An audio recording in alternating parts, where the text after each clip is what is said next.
ஒரு முக்கியமான நேரத்துக்கு வந்துட்டோம். இன்றைக்கு உள்ள செய்தியை கேட்குற நேரம். தயாராகிறீங்களா? கண்டிப்பாக இருப்பீங்கன்ட்டு நான் பூர்ணமாக எதிர்பார்க்குறேன்.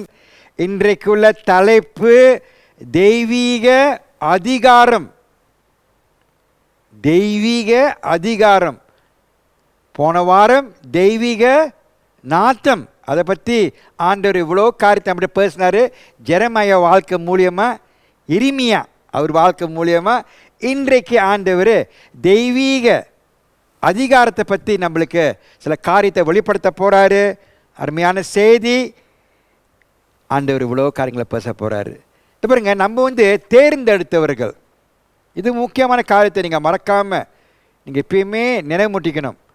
நம்மளோட விசுவாசம் இங்கே கட்டியிருக்குது, அஸ்திபாரத்தை கட்டியிருக்கிறோம். ஆண்டவரோட்டு தெய்வீக நீதியான சுவிசேஷத்தில், அந்த சுவிசேஷத்தில் 3 முக்கியமான காரியங்கள், நீதியான காரியங்கள் இயேசு செஞ்சது. முதலாக ஞானஸ்நானம், மரணம், உயிரெழுப்பல். அந்த 3 சாட்சிகள், ஜலம், இரத்தம், ஆவி. இந்த மாதிரி இருக்கிறவங்க நம்ம சபையில் இதை இப்பயுமே நீங்கள் மறக்காமல் நீங்கள் உணரணும். ஆவியானவர் ஒரு தேர்ந்தெடுத்தவங்க கூட பலப்படுத்துகிறாரு. இதுக்கு நம்ம ஒரு சாட்சியாக வாழணும். அது மட்டும் இல்லை, நம்ம வாழ்க்கையில் ஒரு மாற்றம் ஏற்படணும். மாற்றம் ஏற்பட்டு இந்த உலகத்தை நம்ம இப்பயுமே அவங்களுக்கும் ஆண்டவர் அறியறதுக்கு நம்ம வாழ்க்கை மூலியமாகவும் நம்ம வாழ்ந்து அவங்க மனதையும் தொடுறதுக்கு நம்ம முயற்சி எடுக்கணும். ஆங்கிலத்தில் இம்பேக்ட், ஒரு தாக்கத்தீர்க்கான அந்த மாதிரியான ஒரு வழியை நடத்தணும். தெய்வீக அதிகாரம்ன்றது வல்லமையை கொடுக்கறது. ஆண்டவர் நம்மளுக்கு தெய்வீக வல்லமையை இப்படி கொடுத்து நம்மளை ஊக்கம் படுத்தி தேர்ந்தெடுத்தவர்களை பயன்படுத்த போகிறாரு நம்ம வாழ்க்கையில். அந்த ஒரு காரியத்தில் மூலியமாக ஆண்டவர் நம்மள்ட்ட இன்றைக்கி பேச போகிறாரு. ஏன்னா ஆவினர் இல்லாமல் நம்மளுக்கு வல்லமையே இல்லை, அதிகாரமே இல்லை. ஆண்டவரோட கிரைகளை நம்மளால் செய்ய முடியாது. முதலாக நம்ம ஒரு வசனத்தை பார்க்க போகிறோம். கொலீசியர் 3:1. இந்த வசனத்தில் என்ன போட்டிருக்குதுன்னா, வாங்க நம்ம சிஸ்டர் சகோதரி ஜெசிகா முதலாக படிக்கிட்டோம். அதுக்கு நான் ஒரு தெளிவும் கொடுக்குறேன். நான் ஒரு உங்களுக்கு புரிகிற மாதிரி அந்த வசனத்தை எடுத்து நான் உங்களுக்கு வெளிப்படுத்துகிறேன். நீங்கள் கிறிஸ்துவுடன் கூட எழுந்து உண்டானால் கிறிஸ்து தேவனுடைய வலது பாரிசத்தில் வீட்டிற்கும் இடத்திலுள்ள மேலானவைகளை தேடுங்கள். ரொம்ப நன்றி சிஸ்டர். நம்ம பவுல் சொல்கிறாரு, நம்ம ஆண்டவர் உள்ளுக்கு உயிரிழந்தவங்களாக இருக்கிறோம். உயிரிழந்தவங்களுக்கு இந்த வாழ்க்கையில் உலகத்தில் வாழ்ந்துட்டுருக்கிறோம், இந்த ஏற்க உலகத்தில் வாழ்ந்துட்டுருக்கிறோம். ஆனாலும் நம்ம இப்பயுமே இதை தேடணும், இந்த உலகத்தில் உள்ளதை தேடக்கூடாது.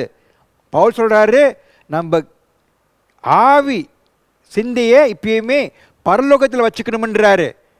அபவ், மேலே, அங்கே தான் நம்ம சிந்தைகள் இருக்கணும். ஏன்னா அங்கே தான் நம்மளோட இரட்சகர் கிறிஸ்தவர் வலது பக்கத்தில் பிதா பக்கத்தில் உட்காந்துருக்கிறாரு. நம்மளுக்கும் அங்கே ஒரு இடத்த கொடுத்துருக்கிறாரு. நம்மளும் ஆவியில் அங்கே தான் உட்காந்துருக்கிறோம்.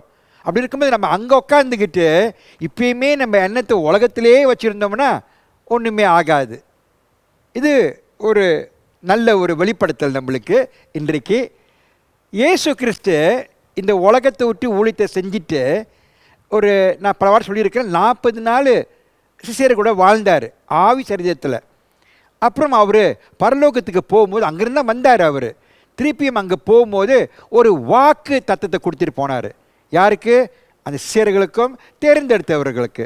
இப்படின்னா அவர் ஒரு தேத்திரவனை அனுப்புவாருன்ட்டு அந்த வாக்கை கொடுத்துட்டு பரலோகத்துக்கு போனார். அவர் வந்தோடனே அவர் நம்ம கூடயே இப்பயுமே இருக்குவார். நம்ம உள்ளுக்கு இருந்து கூடயே வாசம் செஞ்சுக்கிட்டு இவ்வளோ நம்மளுக்கு பலத்தை மட்டுமில்லை, வாழ்கிறதுக்கும் வழி நடத்துறதுக்கு செய்வாருன்ட்டு அவர் நம்மளுக்கு ஒரு ஆலோசனை கொடுக்குறவர், நம்ம மூலியமாக ஜெபிக்கிறவர், நம்மளுக்கு சாட்சி கொடுக்குறவர், நம்மளை பலப்படுத்துகிறவர், நம்மளுக்கு சொல்லி கொடுக்குறவர், எல்லாமே அவர் தான். அவரை நான் அனுப்புவேன், தீர்த்திரவான அனுப்புவேன்ட்டு அவர் வாக்கு கொடுத்துட்டு போனார். எல்லாத்துக்குமே தெரியும் இந்த சபையில். அதனால நீங்கள் எங்கேயும் போயிடாதீங்க, ஜெருசலத்திலே இருங்க. ஆவினவர் வர வரைக்கும் நான் கொடுத்த வாக்குத்தத்தம் போலயே நடக்கும் அப்படின்ட்டு ஒரு ஒரு ஒரு அறிக்கை கொடுத்துட்டு அவர் பரலோகத்துக்கு அவங்க கண்ணு முன்னுக்கே போனார், எடுக்கப்பட்டார்.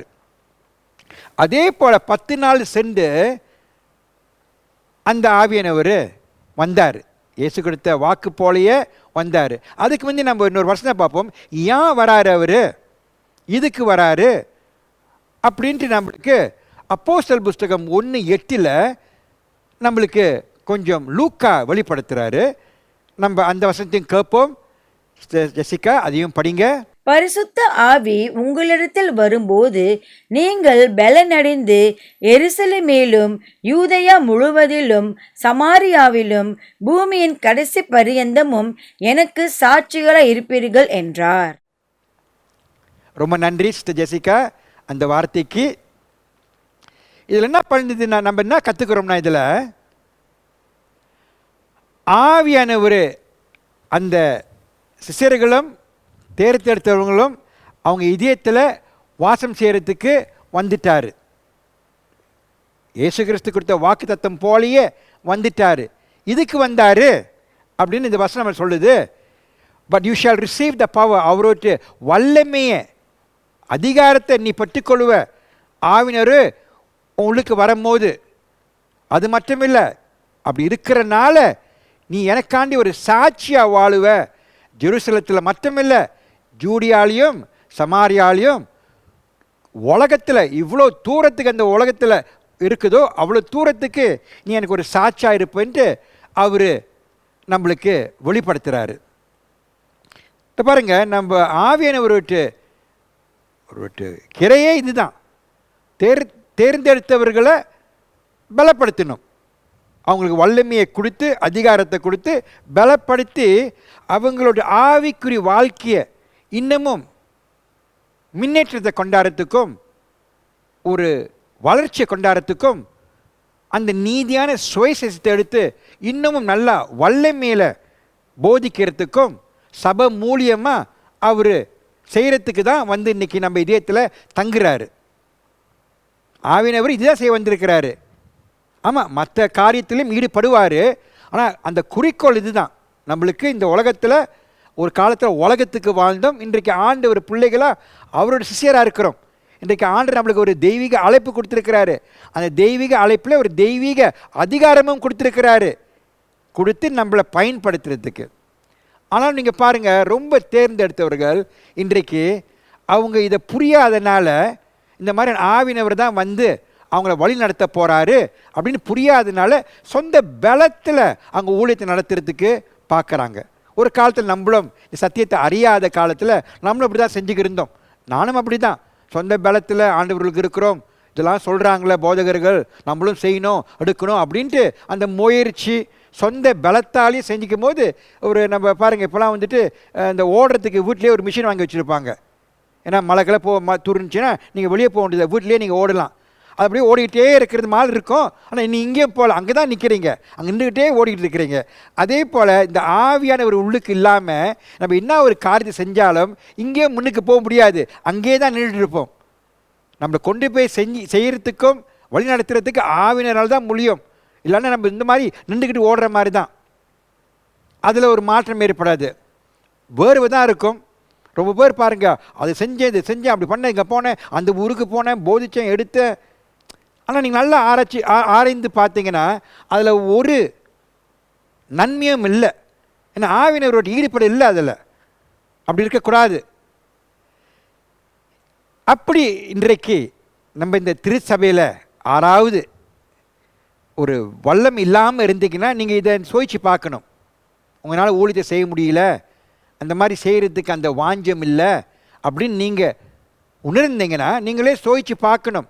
உங்களுக்கும் அந்த ஆவினருக்கும் அந்த கொனெக்ஷன், அந்த ஒரு ஒன்றா கூடியிருக்கிறீங்களான்ட்டு. இப்போ உதாரணத்துக்கு வீட்டில் லைட்டு கிட்டு போடும்போது தட்டி விடும்போது எரியாது, இன்னும் எரியல, கரண்ட் வரலையா, இல்லை லைட்டு கட்டி போச்சா, ஏதாவது நம்ம சோதிச்சு பார்க்குறோம் தானே. சில நேரத்தில் என்ன ஆகும்னா ஒயரு சரியான முறையில் வந்து அங்கே சேராது, அதனால் கரண்ட் அங்கே வராது. பல்பு நல்லா தான் வேலை செய்யுது, ஆனால் கரண்ட் அந்த கொனெக்ஷன் இல்லாதனால அந்த லைட்டு வரல. அதே போல் நம்ம ஆவினவர் இல்லாமல் இருந்தோம்னா, அந்த கொனெக்ஷன் இல்லாமல் இருந்துச்சுன்னா நம்மளுக்கு சரியான முறையில் ஊழியத்தை நடத்த முடியாது. நீங்கள் பார்த்தீங்கன்னா அந்த ஆதிகம் புஸ்தகத்தில் நம்ம பார்க்குறோம், ஆதி சபை புதிய ஏற்பாடில் உள்ள எல்லாமே இவ்வளோ புஸ்தகத்தை எழுதியிருக்கிறாங்க, இவ்வளோ கடிதத்தை எழுதியிருக்கிறாங்க. இவங்க வாழ்க்கையெல்லாம் பார்த்தீங்கன்னா அவங்களோட சிந்தை எண்ணங்கள் சரியாக டியூன் சரியாக கரெக்டாக அந்த சரியான இதில் வச்சுருக்கிறனால அவங்க இவ்வளோ சாதிச்சிட்டாங்க. அவங்க ஆண்டவர் அவங்க வாழ்க்கையில் அப்படி தான் பயன்படுத்தியிருக்கிறார். அவங்கள போதிக்கிறதுலையோ ஊழியத்தை நடத்துறதுலையோ இதெல்லாமே நம்ம வந்துட்டு ஆராய்ச்சி பார்த்தோம்னா ஒன்று தான் நீங்கள் உணர முடியும். அவங்க எல்லாமே அந்த கனெக்ஷன் அந்த ஆவினர் கூட ஒன்றா கூடி அவருக்கு இடம் கொடுத்து அவர் செஞ்ச காரியங்கள் தான் அதெல்லாமே. இன்றைக்கி இந்த காலத்திலும் அப்படி தான் நம்ம அவருக்கு இடம் கொடுத்து வாழும் போது இன்றைக்கும் ஆண்டவர் எவ்வளோ காரியங்கள் செய்கிறதுக்கு ஆயத்தமாக இருக்கிறாரு. அது மட்டும் இல்லை, நீங்கள் இன்னொரு காரியத்தை நீங்கள் நல்லா உணரணும். அந்த ஆவியானவர் நம்மளுக்கு உதவி செஞ்சு வந்திருக்கிறாரு. இன்னாமரான உதவி நம்மளுக்கு பலப்படுத்தி இப்பயுமே நம்மளுக்கு உணர்த்தி அறிய வச்சு சொல்லி கொடுத்து இயேசு கிறிஸ்து உலகத்தில் இருக்கும் போது இன்னத்தை செஞ்சார், இன்னத்தை சொன்னார், இன்னத்தை சொல்லி கொடுத்தாரு. இதெல்லாமே நம்ம அந்த காலத்தில் வாழல, அவர் வாழ்கிற காலத்தில். ஆனால் இன்றைக்கும் 2000 வருஷம் ஆகினாலும் அதே ஆவினவர் இயேசு இதயத்தில் வாழ்ந்தவராக இருந்தனால அவருக்கு எல்லாமே தெரியும். இன்றைக்கு நம்மளுக்கும் வேதத்தை படிக்கும் போது நம்மளுக்கு எல்லாமே புரியறதுக்கு வழியை திறந்து கொடுக்குறாரு. அந்த ஆவியானவர் நம்ம இதயத்தில் இருக்கும் போது நம்ம எல்லாத்துக்குமே வல்லம் இருக்கும், அதிகாரம் இருக்கும், நல்லா பிரகாசமாக நம்ம அந்த கிறிஸ்தவ வாழ்க்கையை வாழ்கிறதுக்கும் வழி நடக்கும். அதுக்கு முந்தி நான் உங்களுக்கு 3 காரியத்தை உங்களுக்கு சொல்கிறதுக்கு விரும்புகிறேன். அந்த 3 பாயிண்ட் இல்லை, 3 காரியம்னா நீங்கள் வேதத்தை படித்தீங்கன்னா 3 மாதிரியான ஞானஸ்தானம் இருக்குது. ஆவிக்குறி ஞானஸ்தானம், நம்ம இப்போயுமே ஜலத்தால் பற்றி பேசியிருக்கிறோம், அதுவும் ஒரு ஞானஸ்தானம் தான். ஆனால் ஆவிலையும் ஒரு ஞானஸ்தானம் இருக்குது. அந்த ஆவியுள்ள ஞானஸ்தானம் 3 மாதிரி. முதலாக ஆவியானவர் நம்மளை வந்துட்டு இயேசு சரிதத்து உள்ளுக்கு ஞானஸ்தானத்தை ஆவியில் செய்வார். ஒன்று இது வசனத்தில் இருக்குது, 1 கொரிந்தியர் 12:13. வாங்க நம்ம சகோதரி ஜெசிகா அதையும் படிப்பாங்க, கேளுங்க நல்லா. நாம் யூதராயினும் கிரேக்கராயினும் அடிமைகளாயினும் சுயாதீனராயினும் எல்லாரும் ஒரே ஆவியினாலே ஒரே சரீரத்திற்குள்ளாக ஞானஸ்தானம் பண்ணப்பட்டு எல்லாரும் ஒரே ஆவிக்குள்ளாகவே தாகம் தீர்க்கப்பட்டோம். ரொம்ப நன்றி சிஸ்டர். இது மூலியமாக நம்ம என்ன காண்றோம்னா ஆவியானவர் என்ன செய்கிறாருன்னா ஆவி ஞானஸ்தானத்தை கொடுக்குறாரு. நம்மளுக்கு என்னத்துக்கு கொடுக்குறாரு? இயேசுடைய சரீரத்துள்ளுக்கு பூர்றதுக்கு, into the body of Jesus. இது இங்கே நடக்குது, யோர்தான் நதியில் நடக்குது. அங்கே தான் ஆவியானவர் நம்ம யோவான் ஸ்நானகனை பயன்படுத்தி தேர்ந்தெடுத்து அவர் மூலியமாக அவர் கையை வைக்கும் போது எல்லாத்தையுமே ஒரே வாட்டி இயேசுடைய சரிதம், ஆவி சரிதம் அது அவர் உள்ளுக்கு பூர்றதுக்கும் ஞானஸ்தானத்தை செலுத்துகிறாரு. அங்கே தான் நம்ம வாட்டி நம்ம ஆண்டவர் உள்ளுக்கு ஒன்றா இணையிறோம். நம்ம பாவம்லாம் அவர் சுமந்துக்கிட்டு ஆவியில் நம்மளுக்கு விடுதலை பட்டு கொண்டதுனால நம்ம ஒன்றா கூடுறதுக்கு ஒரு வாய்ப்பு ஏற்படுது. இது இப்படி ஏற்படுது, ஆவினவர் நம்மளுக்கு இயேசு உள்ளுக்கு அவர் சரீரத்தில் நம்மளுக்கு அந்த ஞானஸ்தானத்தை கொடுத்து வழிநடத்துகிறாரு. வசனம் அது ஒன்று. இன்னொரு ஞானஸ்தானத்தை பார்ப்போம், இது ஆவிக்குறி ஞானஸ்தானம். மத்தேயு 28:19 அந்த வசனத்தை நம்ம கேட்போமே, அதையும் படிங்க சிஸ்டர். ஆகையால் நீங்கள் புறப்பட்டு போய் சகல ஜாதிகளையும் சீஷராக்கி பிதா குமாரன் பரிசுத்த ஆவியின் நாமத்தினாலே அவர்களுக்கு ஞானஸ்தானம் கொடுத்து. ரொம்ப நன்றி சிஸ்டர் அதை படித்ததுக்கு.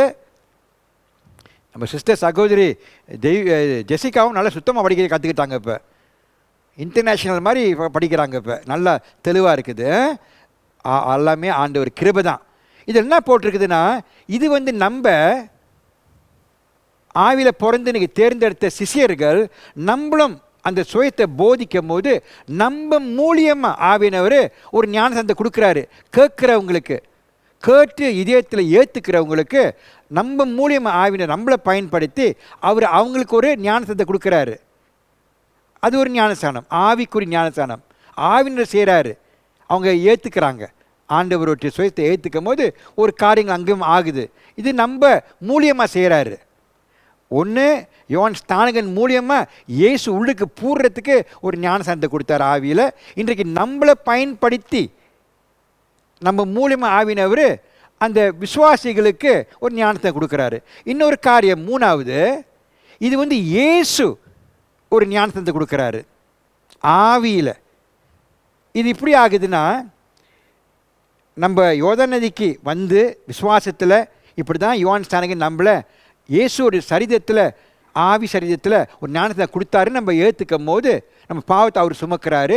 ஆவியில் நம்ம ஒன்றா கூடுறோம். நம்ம ஏற்றுக்கிட்டு அவருக்குள்ளேயே நம்மளும் விசுவாசத்தில் வாழ்ந்து 3 வருஷம் கல்வாரியில் ரத்தத்தை சிந்தியா இயேசு மூலியமாக நம்மளும் மரணத்தை ஏற்றுக்கும் போது இயேசுவே அந்த மாதிரியான விசுவாசத்தில் ஆண்டவர் வார்த்தை கீழ்பற்றி ஏற்றுக்கிறவங்களுக்கு அவர் நம்மளுக்கு ஒரு ஆவியினர் கொடுக்குறாரு.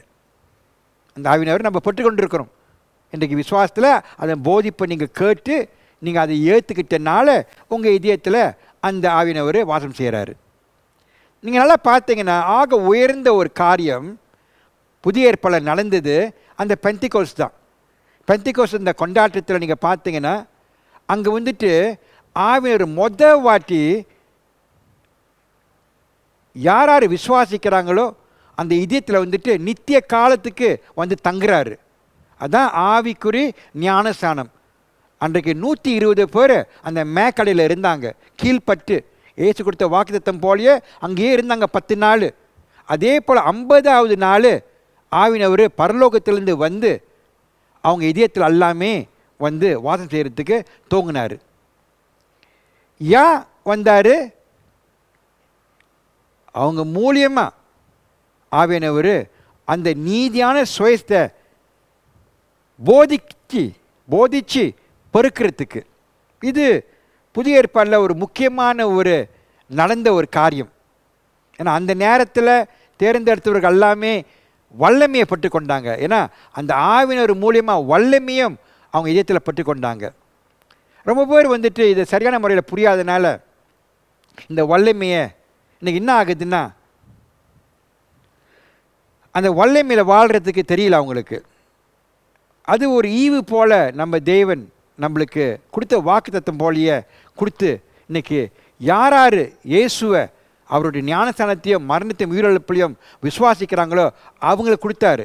யார் இதயத்தில் அந்த 3 சாட்சிகள் இருக்குதோ, ஆவி, ஜலம், ரத்தம் இருக்கிற இதயத்தில் இயேசு கொடுத்தது. இன்றைக்கி அதை சரியான முறையில் பெற்றுக்கொள்ள தெரியாதனால, அவங்க போதிப்பு ஞானஸ்தானத்துக்கு இடம் கொடுக்காதனாலையும், அவங்க எப்பயுமே ரத்தத்தை மட்டும் அவங்க விசுவாசிக்கிறனாலையும், அவங்களும் வேதத்தை படிச்சுக்கிட்டு அவங்களும் ஆவியினர் சேர்ந்துட்டாரு. அவங்களும் அந்நிய பாஷைகளை பேசிக்கிட்டு நம்ம ஆவியினர் இருக்கிற போல் அவங்களும் ஊழியத்தை நடத்துகிறாங்க. ஆனால் நீங்கள் பார்த்தீங்கன்னா அவங்க போதிப்பு ஒருத்தவங்க லட்சியம் கொடுக்காது. ஒரு காலத்தில் நம்மளும் ஏமாந்து உட்காந்துருந்தவங்க, நம்மளும் ஏமாந்து நம்மளும் அப்படி தான் போதித்தோம். இப்போ நம்ம நினைக்காலே நமக்கு சிரிப்பு தான் வருது. நம்ம போதிப்போ நம்மளோட ஊழியம் ஒரு 5 காசு பிரயோஜனம் இல்லை. ஒருத்தவங்க கொண்டு போய்ட்டு பரலோகத்தில் சேர்க்காது. அந்த மாதிரி போதனை இப்படி நம்ம ஏமாந்துருந்தோமோ அதே போல் அவங்களும் ஏமாந்தான் இருப்பாங்க. ஆனால் இன்றைக்கி நம்ம நல்லா தெளிவாக தெரியுது, வாக்கு கொடுத்தவர் நம்ம ஆண்டவர். அதே போல் வேத்து போலே நம்ம சரியான முறையை விசுவாசிக்கும் போது ஆவினை தங்கி நீங்கள் நம்மளை அற்புதமாக பயன்படுத்துகிறாரு. தமிழ் சபை சின்ன சபையாக இருந்தாலும் நீங்கள் பாருங்களேன், இவ்வளோ காரியத்தை நம்ம நடத்துகிறோம். இவ்வளோ காரியத்தை செய்கிறதுக்கு ஆண்டவர் தகுதிப்படுத்தியிருக்கிறாரு. நல்லா விடுதலையில் வாழ்கிறீங்க, சந்தோஷத்தில் வாழ்கிறீங்க. ஆமாம், பண விஷயத்தில் நம்மளுக்கு ஒரு மேன்மை இல்லாதனாலும் மற்ற விஷயத்தில் நீங்கள் நல்லா சந்தோஷமாக இருக்கிறீங்க, ஆரோக்கியமாக இருக்கிறீங்க, பலமாக இருக்கிறீங்க. நல்லா உங்களுக்கு ஆண்டவர் இவ்வளோ காரியங்கள் செய்கிறாரு. ஆனாலும் இது ஒரு காரியத்தை நீங்கள் விரும்புகிறது மட்டும் இல்லை, புரிஞ்சு வாழணும். நம்ம தேர்ந்தெடுத்தவர்கள் சிலவர்களுக்கு நீங்கள் பார்த்தீங்கன்னா அவங்க வாழ்க்கையில் ஆவியினவருடைய கிரைகள் ரொம்ப காண முடியாது. ஏன்னா அவங்க ஆவியினர் இடம் கொடுக்காம வாழ்ந்துட்டு இருக்கிறாங்க. ஆவியினர் இருக்கிறாரு, இங்கேயும் போகல, அவங்க ரட்சிக்கப்பட்டுட்டாங்க, அவங்களும் பரலோகம் இருக்குது. ஆனால் அவங்களுக்கு ஆண்டவர் நீதியான கிரைகளை செய்ய முடியல. ஏன்னா அவங்க ஆவியினர் இடம் கொடுக்க மாட்டுறாங்க. ஆவியினர் இருக்கிறாரு, இருந்தாலும் நம்ம அவருக்கு இடம் கொடுக்கணும். நம்ம வாழ முடியாது, அவர் வாழணும் நம்ம மூலியமாக. இதுக்கு நம்ம இடம் கொடுத்தாதான் நம்ம வாழ்க்கையில் அந்த அற்புதமான தெய்வீக அதிகாரத்தை நம்ம காண முடியும். நீங்கள் பார்த்தீங்கன்னா இன்றைக்கு இந்த மாதிரி இந்த சுயத்தை முதலாக கேட்டு அந்த வெளிப்படுத்தலை கொடுத்து, நான் எப்பயுமே சொல்லுவேன், ஒரு பாஸ்டரு பால் சி ஜாங், அவர் கோரியாவில் உள்ளவர், அவருக்கும் ஒரு ஊழியம் இருக்குது, NLMT ஊழியம். அவங்களோட அழைப்பு என்னதுன்னா, இந்த நீதியான சுயத்தை எடுத்து உலகத்துக்கு பூரா போதிக்கணும். அதான் புஸ்தகத்தை செய்கிறாங்க. 5 காசு நம்ம கட்டி வாங்க வேண்டியதில்லை. அந்த புஸ்தகம் இலவசமாக கொடுத்து அது மூலியமாக நம்மளுக்கு ஒரு வழி நடத்துகிறாங்க. அவங்க மூலியமாக தான் 30 வருஷமாக செஞ்சுட்டு இருக்கிறாங்க. உலகம் பூரா பெருவிருச்சு இந்த அற்புதமான நீதியான சுவிசேஷம். ஆண்டவர் அவங்க அப்படி தான் பயன்படுத்தியிருக்கிறாரு. இதெல்லாமே அவங்க எப்படி செய்ய முடிஞ்சது? அவங்க ஆவியினர் இருக்கிறனால, அந்த ஆவியில் இருக்கிறனால அவர் வல்லமையை கொடுத்து, அந்த தெய்வீக அதிகாரத்தை கொடுத்து, வல்லமையை கொடுத்து அவர் பயன்படுத்துகிறாரு. அவங்க மூலியமாக தான் இன்றைக்கு நம்மளுக்கும் அந்த செய்தி கேட்கறதுக்கு என் மூலியமாக ஒரு வாய்ப்பு ஏற்பட்டது.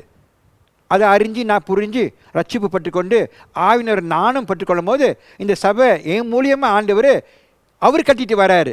அந்த கட்டுறதுனால தான் ஒரு ஆங்கில சபை இருக்குது. தமிழ் சபையிலையும் நீங்களும் அந்த செய்தியை கேட்க கேட்க நீங்களும் மனம் திறந்து ஏற்றுக்கும் போது உங்கள் இதயத்திலையும் ஆண்டவர் இன்றைக்கி வாசம் செய்கிறாரு. இது நம்ம நல்லா புரிஞ்சுக்கணும். ஆண்டவர் ஏன் உங்கள் இதயத்தில் வந்துட்டு இன்றைக்கி வாசம் செய்கிறாரு?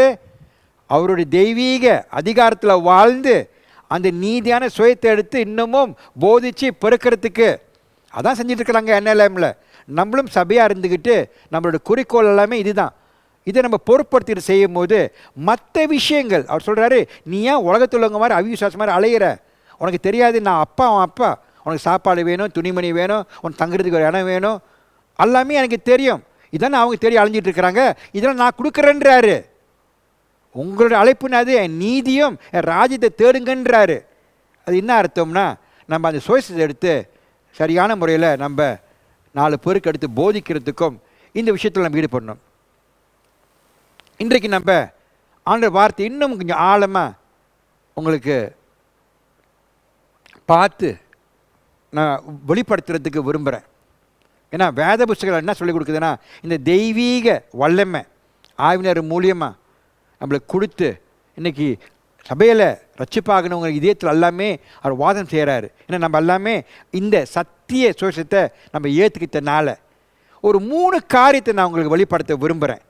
ஒரு வசனத்தை பயன்படுத்தி அதே ஒரு வசனத்திலிருந்து 3 காரியத்தை உங்களுக்கு நான் நல்லா ஆழமாகவும் பலமாகவும் வெளிப்படுத்த விரும்புகிறேன். நல்லா கேளுங்க. முத பாயிண்ட்டு, தெய்வீக அதிகாரம் இதுக்கு சாட்சிகளாக இருக்கிறதுக்கு.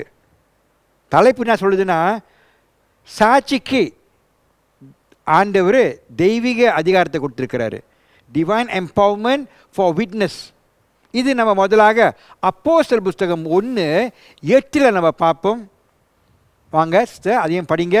பரிசுத்த ஆவி உங்களிடத்தில் வரும்போது நீங்கள் பலனடைந்து எருசலேமிலும் யூதேயா முழுவதிலும் சமாரியாவிலும் பூமியின் கடைசி பரியந்தமும் எனக்கு சாட்சிகளாய் இருப்பீர்கள் என்றார். இந்த வசனத்தை ஒரு வாட்டி நம்ம படிச்சிட்டோம். ஆனால் திருப்பி நம்ம படித்து கேட்டுட்டோம். இப்போ திருப்பி ஒரு வாட்டி இந்த ஒரு வசனத்தின் மூலியமாக நான் உங்களுக்கு 3 காரியத்தை நான் வெளிப்படுத்த விரும்புகிறேன். முதலாக நம்மளோட தெய்வீக அதிகாரம் ஏன் கொடுத்தாரு? நம்மளை ஒரு சாட்சி ஆக்கிறதுக்கு. யாருக்கு சாட்சி? இயேசுக்கு. நீங்கள் நல்லா இந்த வார்த்தை படித்தீங்கன்னா ஆங்கிலத்தில் போட்டிருக்கு, இந்த வல்லமை கொடுத்ததுக்கே டு பி அப்படின்னா வந்துட்டு நீங்கள் வந்து ஒரு சாட்சி ஆகிறதுக்கு ஆகணும். அப்படி நீங்கள் உங்கள் இதயத்தில் ஆவினர் இருக்கிறாரு அப்படின்னு நீங்கள் சொன்னீங்கன்னா நீங்கள் ஒரு சாட்சியாக இருக்கணுமென்ட்டு அவர் பலப்படுத்திட்டாரு. டு பி அப்படின்னா வந்துட்டு ஆகிட்டீங்க. அதுக்கு தான் ஆண்டவர் ஆவினவரை கொடுத்துருக்கிறாரு. இது ஒரு முக்கியமான வார்த்தை, டு பி. முதலாக இந்த அதிகாரம்ன்றது நல்லா நம்ம புரிஞ்சுக்கணும். இந்த அதிகாரம், இந்த வார்த்தை பவர் அப்படின்னா வல்லமன் சாத்தில் போட்டிருக்கோம். 2 மாதிரியான நம்மளுக்கு ஒரு வெளிப்படுத்துது. இன்னும் அது அர்த்தம்ன்ட்டு கிரீக் பாஷையில் வந்துட்டு முதலாக என்ன வார்த்தையை பயன்படுத்துதுன்னா எக்ஸோசியா அப்படின்னு போட்டிருக்கோம். இது என்ன அர்த்தம்னா, இயேசு கிறிஸ்து இப்படி அந்த வல்லமையில் உயிர் எழுந்தார், ஒரு ஒரு ஒரு ஒரு ஒரு மாதிரியான ஒரு வல்லமையை கொடுக்குற மாதிரி ஒரு எக்ஸட் உயிர் எழுப்புறது. அது ஒரு பவர் போல். இது என்னதுன்னா ஒரு வல்லமையை கொடுத்து ஒரு காரியத்தை நடத்துறது. எக்ஸோசியா ஒரு அதிகாரத்தை கொடுக்கறது. அது ஒன்று. இன்னொரு வார்த்தை நம்ம நல்லா பார்த்தோம்னா, அந்த கிரீக் வார்த்தையில் இன்னொரு போட்டிருக்கோம்னா அதுனா டூனாமிஸ்ன்னு போட்டிருக்கோம். இது வல்லமை. இங்கிலீஷில் நீங்கள் பார்த்தீங்கன்னா டைனமைட் அப்படின்னா சில இடத்துல பெரிய பெரிய மலைகள்லையோ அதை அழித்து தள்ளி விடுறதுக்கு அவங்க ஒரு மாதிரி பொம்மை மாதிரி பாய்ப்பாங்க. அது டைனமைட்னுவாங்க. இது என்ன செய்யும்னா, இந்த வல்லமை இதுக்குன்னா ஒன்று அந்த வல்லமை என்னத்தை பற்றி பேசுதுன்னா அதிகாரத்தை பற்றி பேசுது. நம்மளுக்கு கொடுத்த அதிகாரம் ஒரு காரியத்தை நடத்துறதுக்கோ செய்கிறதுக்கோ அது ஒரு வல்லமை தேவைப்படுது. அதே நேரத்தில் இது இந்த வல்லமை நம்மளுக்கு பலத்தை கொடுத்து அந்த ஊழியத்தை நடத்துறதுக்கு திறமையும் கொடுக்கும். அந்த மாதிரி திறமை தாளந்தை கொடுத்து அந்த ஊழியத்தை நடத்துறதுக்கு. நீங்கள் நல்லா பார்த்தீங்கன்னா இயேசு கிறிஸ்து அவர் எல்லாம் நீதியான காரியத்தெல்லாமே அவருடைய ஞானசனம் மரணம் உயிரிழப்பில் நடத்தி முடிஞ்சு அவர் பரலோகத்துக்கு போகாத முந்தி அவர் உணர்றாரு. இந்த சிஷ்யர்கள் தேர்ந்தெடுத்தவர்கள் அவங்க சொந்த பலத்தால் அவங்க ஒன்றுமே செய்ய முடியாது. அந்த அதிகாரமும் அந்த வல்லமையும் ஆண்டவர் கொடுத்தாதான் நடத்த முடியும். இது ஆவிக்குறி வல்லமையும் ஆவிக்குறி அதிகாரம். இது சொன்ன மாதிரி எக்ஸோசியா டூனாமிஸ். ஒன்று அதிகாரம், ஒன்று திறமை ஒரு காரியத்தை நடத்துறதுக்கு. இது மாம்சத்தில் செய்ய முடியாது. நம்ம பாருங்கள், இன்றைக்கி உலகத்தில் இவ்வளோ ஊழியக்காரங்க இருக்கிறாங்க. அவங்க மாம்சத்தில் கெட்டிக்காரங்களாக இருப்பாங்க. திறமைகள் எல்லாமே இருக்கும். நல்லா பேசுவாங்க, எடுப்பாங்க, நல்லா ஒரு காரியத்தை நடத்துவாங்க. அந்த மாதிரியான கருத்துக்கெல்லாம் ரொம்ப இருக்குது. அவங்களுக்கு ரொம்ப அதிகாரமாக உள்ளவங்களாம் இருப்பாங்க. ஆனால் இயற்கைக்கு அதெல்லாமே பயன்படுத்தலாம். ஆவிக்குரிய காரியத்துக்கு முடியாது. ஏன்னா ஆண்டவரே கொடுக்கணும். அதனால தான் ஆவினவரை பெற்றுக்கொள்ளுங்க, காத்துக்கிட்டு இருங்க, இங்கேயும் பேராதீங்க, ஊழியத்தை தோங்கிறாதீங்க, அதை பெற்று கொண்டுட்டு அப்புறம் ஊழியத்தை தோங்குங்கன்றாரு. நம்ம ஒரு காலத்தில் நம்மளும் ஆண்டவருக்கு வந்துவிட்டு டக்குன்ட்டு நம்ம ஊழியத்தை நடத்த தோங்கிட்டோம். அப்போ நம்மளுக்கும் புரியல. ஆவின இருக்கிறாருன்ட்டு எல்லாம் சொன்னாங்க. நம்மளும் ஏமாந்து நம்பிக்கிட்டு இருக்கிறாரு அப்படின்ட்டு நம்மளும் ஊழியத்தை நடத்தணும். இப்போ நமக்கு தெரியுது அப்போ அவர் இல்லை நம்ம இதயத்திலேயே. இப்படி ஆவி காரியத்தை நம்மளால் செய்ய முடியும். இப்போ நம்மளுக்கு இருக்கிறாரு, நம்மளால் செய்ய முடியுது, இதயத்தில் வாசம் செய்கிறாரு, இப்போ நம்மளால் செய்ய முடியும். அதான் ஆண்டு அப்பயே இங்கேயும் பேராதீங்க, அதை பெற்றுக்கொள்ளுங்கன்னாரு. அப்படி இருக்கும்போது ஆண்டவர் அதிகாரத்தை கொடுத்துட்டாரு, அந்த வல்லமையும் கொடுத்துட்டாரு. அந்த வல்லமை தெய்வீகமான வல்லமை.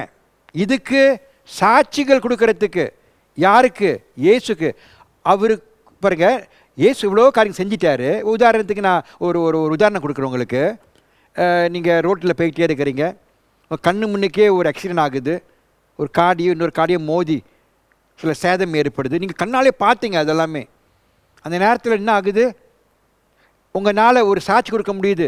உங்களை கூப்பிடுவாங்க, அதிகாரிகள் கூப்பிட்டு, இந்த மாதிரி நீ பார்த்திய, என்னத்தை பார்த்த, இப்படி நடந்துச்சு, யாரோட தவறு, இப்படி யார் வந்தா, இப்படி யார் பூந்தா, இப்படி ஏற்பட்டது. நம்ம அங்கேயே இருந்தனால நம்ம கண்ணால் பார்த்தோம். நம்ம சாட்சி ரொம்ப பலமானது. சாட்சி போல தான் அவங்க ஒரு முடிவு எடுப்பாங்க. இந்த விஷயத்தில் நம்ம பாருங்கள், நம்ம இயேசு செஞ்ச காரியத்தினால அவர் நீதியான காரியத்தில் வாழ்ந்த காலத்தில் நம்ம வாழலாங்க, நம்ம கண்ணாலே பார்க்கல. இப்படி நம்ம செஞ்சாருன்னு சாட்சி கொடுக்க முடியும்? கேள்வி கேட்பாங்க சிலவங்க. நீங்கள் அங்கேயே இல்லையே, நீங்கள் பார்த்த மாதிரி பேசுகிறீங்க அப்படின்னுவாங்க. ஆனால் நம்மளுக்கு இன்றைக்கி ஆவினரை கொடுத்து அந்த ஆவினர் கூட இருந்தவர் இருக்கிறாரு. அவர் கூட இருக்கிறதுனால, நம்ம கலந்து இருக்கிறனால நம்மளும் இன்றைக்கி அதே சாட்சிகள் இயேசுக்கு கொடுக்க முடியுது. இந்த மாதிரி இயேசு வந்தார், இந்த மாதிரி வாழ்ந்தார், இந்த மாதிரி செஞ்சார், இந்த மாதிரி யோர்தான் நதிக்கு போனார், பாவத்தை சுமந்தார், நம்மளுக்காண்டி வாழ்ந்தார், மரணத்தை ஏற்றுக்கிட்டார், அடக்கம் பண்ணாங்க, உயிர் எழுந்தார். இதெல்லாமே நம்மளுக்கு எப்படி தெரியுதுன்னா, அந்த ஆவினர் கூட இருந்தவர் நம்ம கூட இருக்குது. நம்மளுக்கு அந்த வல்லமையை கொடுக்குறாரு, அதிகாரத்தை கொடுக்குறாரு. நீ பேசு, நீ சொல்லு, 4 பேர்கிட்ட நான் சொல்கிறேன், நான் உன் மூலியமாக நான் பேசுகிறேன்றாரு. அந்த தெய்வீகமான வல்லமை நம்மளுக்கு ஒரு சாட்சா செய்கிறதுக்கு நம்மளுக்கு வழி நடத்தும். நல்லா கேட்கணும் நீங்கள். இயேசு கிறிஸ்து எல்லாம் ஊழியத்தை முடித்து நம்மளுக்கு இந்த ஆவியானவரை கொடுத்து இதுக்குன்னா ஆத்மாக்களை ஆயத்தப்படுத்துறதுக்கு. நம்ம சொந்த இன்னும் ஒரு ஊழியத்துலேயும் நீங்கள் பாருங்கள், நீதியான ஊழியம் சொந்த பலத்தால் நீங்கள் செஞ்சு பாருங்கள், ஒன்றுமே ஆகாது. அதுக்கு ஒரு பூர்ண ஒரு சந்தோஷம் ஏற்படாது, ஒரு விடுதலை ஏற்படாது. செய்கிறவங்களுக்கும் கிடைக்காது ஒரு திருப்தி, பெற்றுக்கொள்கிறவங்களும் ஒன்றும் அங்கே இல்லை. இன்றைக்கி நம்ம பார்க்குறோம் இவ்வளோ கிறிஸ்தவங்க அறியாத கோலத்தினால அவங்களுக்கு அந்த மாதிரியான ஒரு ஊழியத்தை நடத்த முடியல. ஏன்னா அவங்க சொந்த பலத்தால் செய்கிறதுக்கு பார்க்குறாங்க. ஆவினரை பெற்றுக்கொள்கிறதுக்கு அவங்களுக்கு தெரியல, சொல்லிக் கொடுக்கல சரியான முறையில். ஆனாலும் ஆண்டவர் நம்மளுக்கு அந்த வெளிப்படுத்தலை கொடுத்துருக்கிறாரு. நீங்கள் பார்த்தீங்கன்னா இயேசு கிறிஸ்து அவர் நம்ம சொன்ன மாதிரி யாருமே தேர்ந்தெடுத்தவர்களை இல்லை சிஷியர்களை ஊழியத்தில் ஈடுபடுறதுக்கு இடம் கொடுக்கல. அவர் என்ன சொன்னார்? காத்துக்கிட்டு இருங்க, நான் கொடுத்த வாக்குத்தத்தம் போலே நான் ஆவியானவரை அனுப்புவேன். அவர் தான் வந்து உங்களை பலப்படுத்தி அந்த தெய்வீகமான அதிகாரத்தை கொடுக்கும் போது நீங்கள் நல்லா தைரியமாக வார்த்தையும் நான் செஞ்ச கிரைகள் எடுத்து வெளிப்படுத்த முடியும்ன்ட்டு அவர் உணர்த்திட்டு போனார். அதே போல் நீங்கள் நம்ம பார்த்தோம்னா சிஷியர்கள் இப்போ ஆவியானவரை பெற்று கொண்டாங்களோ அவங்க இன்னும் ஒரு மாற்றத்தை நம்ம காணணும். இன்னும் ஒரு தைரியத்தில் ஆண்டவருடைய உயிரிழப்பில் பற்றி இவ்வளோ ஒரு தெளிவான முறையில் போதிச்சு இவ்வளோ பேரை ரட்சிப்பு கொண்டாடுறதுக்கும் வழி நடத்தினாங்க.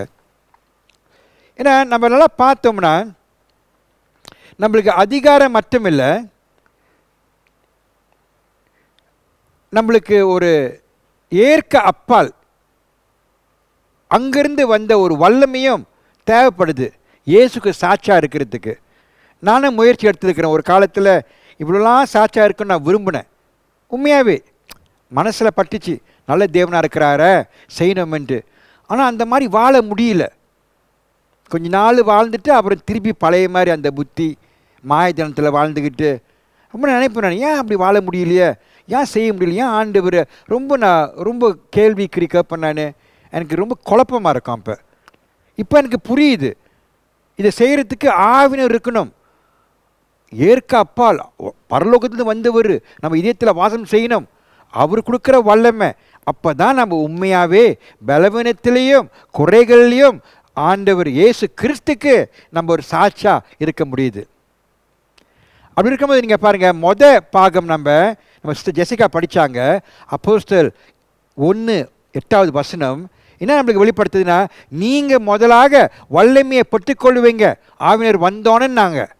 அந்த வசனத்தில் போட்டிருக்கு. அப்படி தான் ஆவினர் வந்தோன்னே முதலாக நீங்கள் வல்லமையை பெற்றுக்கொள்ளுவீங்கன்னு போட்டிருக்குது. அது ஒரு தெய்வீக ஒரு அதிகாரம். அது உங்களுக்கு திறமையை கொடுக்கறதுக்கு, உங்களுக்கு அதிகாரத்தை கொடுக்கறதுக்கு அந்த வல்லமை வருது, தெய்வீக வல்லமை. இந்த ஒரு ஒரு என்ன சொல்லுவாங்க, இது உண்மையான ஒரு ஒரு எக்ஸ்பீரியன்ஸ். ஒரு தமிழ் நல்லா சரியாக வரல வார்த்தையும், அனுபவம். இது ஒரு நல்ல ஒரு அனுபவம். இந்த அனுபவம் வந்துட்டு ஒருத்தங்க வாழ்க்கையில் நம்மளுக்கு காண முடியுது. அவங்க வாழ்க்கையில் அவங்க நடத்தையிலையோ அவங்க ஊழியத்தில் நம்ம என்னத்தை பார்க்குறோம்னா, அவங்க செய்யலை. நான் எப்பயுமே சொல்கிறேன், நான் செய்யலை, அவர் செய்கிறாரு. இதை இப்போ நான் நல்லா உணர்ந்தனோ. நான் ஒரு சீக்கு வந்து எனக்கு மாரடைப்பு வந்து எல்லாமே என்ன சொன்னாங்க, நீ ரொம்ப இப்படிலாம் கத்தி பேசாத, ஊழியல் நடத்தாத, அவனுக்கு இந்த மாதிரி பிரச்சனை இருக்குது, உனக்கு ரொம்ப வீக் ஆகிடுச்சு உனட்டு இதையும், நீ வந்துட்டு இந்த மாதிரிலாம் கத்தி இந்த மாதிரி ஊழியத்தை நடத்த முடியாது, நீ சும்மா வீட்டில் உட்காந்துரு கொஞ்ச நாளைக்கு, ஒரு 6 மாதம் பார்ப்போம் எப்படி இருக்குதுன்ட்டு எல்லாமே சொன்னாங்க. ஆனால் அந்த நேரத்தில் எனக்கு ஆண்டவர் நல்லா தெளிவாக வெளிப்படுத்தினார். நீ செய்ய வேண்டியதை செய்யினார், தைரியத்தை கொடுத்தாரு. அதை நம்ம செய்யும் போது என்ன ஆகுதுன்னா, நான் என்னத்தை காணேன்னா, ஆண்டவர் ஆவியினவரே என்னை பலப்படுத்தி அற்புதமாக பூர்ண சுகத்தை கொடுத்து அவரே தயார் பண்ணி என்னை பயன்படுத்துகிறாரு. இது நல்லா எனக்கு தெரியுது. இது வந்துட்டு சொந்த ஒரு பலத்தாலேயோ பெருமைப்படுறதுக்கு நான் பண்ணேன் எடுத்தேன் அப்படின்ட்டு இல்லை. அழைப்பு கொடுத்தவர் அவர் செய்கிறாரு. இது எல்லாமே ஆவினவர் நடத்துகிற ஒரு காரியமாக இருக்குது. அவருக்கு தான் நன்றி செலுத்தணும். நம்ம நல்ல தேவனாக இருக்கிறாரு. அப்படி இருக்கும்போது ஒரு ஞானசானம் ஆவி உள்ளுக்கு என்னத்தை செய்யுதுன்னா, நம்மளுக்கு உண்மையான அந்த டுனாமிஸ் அந்த மாதிரியான ஒரு வல்லமையை கொடுத்து அவரோட சுயசத்தை எடுத்து நல்லா தெளிவாக போதிக்கிறதுக்கு அது ஒரு திறமை தான். அந்த மாதிரி போதிக்கிறது நம்ம சொந்த திறமை இல்லை. நீங்கள் பாருங்கள், படித்தவங்க இருக்கிறாங்க, அறிஞ்சவங்க இருக்கிறாங்க, உலகத்தை புரிஞ்சவங்க இருக்கிறாங்க, அவங்களாம் பேசுகிறாங்க, புலவர் பேசுகிறாங்க, அவங்களாம் சொல்கிறாங்க. ஆனால் உலகத்துக்கு அவங்க கட்டிக்காரங்க. சுயத்தை போதிக்க சொல்லுங்கள், அவங்கள்ட்ட ஒன்றுமே புரியாது. குழந்தை நம்ம தண்ணீர் ஸ்கூல் பிள்ளைங்க அவ்வளோ விஷயம் தெரிஞ்சு வச்சுருக்குதுங்க, அது கூட அவங்களுக்கு தெரியல. ஏன்னா இது ஆவிலிருந்து ஆண்டவர் கொடுக்குற ஒரு உணவு இதெல்லாமே ஒரு வெளிப்படுத்தல், அவர் கொடுக்குற வழிமுறைகள். இது ஆவியில் தான், ஆவியினர் தான் நம்மளுக்கு சொல்லிக் கொடுக்க முடியும். இதெல்லாமே ஒரு கிருபியான ஆண்டவர் நம்ம உள்ளுக்கு ஒரு கிரைகளை செய்கிறாரு. இது வந்துட்டு இலவசமாக கொடுத்த ஒரு ஈவு, அவர் கொடுத்த வாக்குத்தம் போலேயே நம்ம இன்றைக்கி பெற்றுக்கொண்டிருக்கிறோம். ஏன்னா சரியான முறையில் ஆண்டவர் நீதியான சுயத்தை நம்ம ஏற்றுக்கிட்டனால. அப்படி இருக்கும்போது நம்ம என்னத்தை காண்றோம்? அந்த பெந்திக்கோஸ்தில் நடந்த காரியம் வந்துட்டு ஒரு பொம்மை வச்ச மாதிரி, டைனமைட் மாதிரி, அந்த மாதிரியான ஒரு மாற்றங்கள் அந்த ஆதி சபையில் உள்ள விசுவாசிகளுக்கு பெற்றுக்கொண்டு அந்த திறமையிலையும் அந்த மாதிரியான தைரியத்திலையும் அவங்க அந்த வைராக்கியத்தில் ஆண்டவருடைய சாட்சிகளை கொடுத்து கிறிஸ்தவர் இப்படி தான் உயிர் எழுந்தார், உயிர் எழுந்த இதயத்தில் வாழ்கிறாரு அப்படின்னு அந்த தைரியத்தில் அவங்க பேசும்போது கேட்குற உலகம் அவங்க கேட்டு நம்பி அவங்க மாற்றத்தை பார்த்து அவங்களே உணர்றாங்க. இது ஒரு தெய்வீக அதிகாரத்தில் இவங்கெல்லாம் பேசுகிறாங்க, அவங்க நடத்துகிறாங்க அப்படின்ட்டு அது நல்லா தெளிவாக காண முடியுது. இன்றைக்கி நம்ம சபையிலையும் இந்த திறமை தேவைப்படுது, நம்மளுக்கும் அந்த அதிகாரம் வேண்டும்.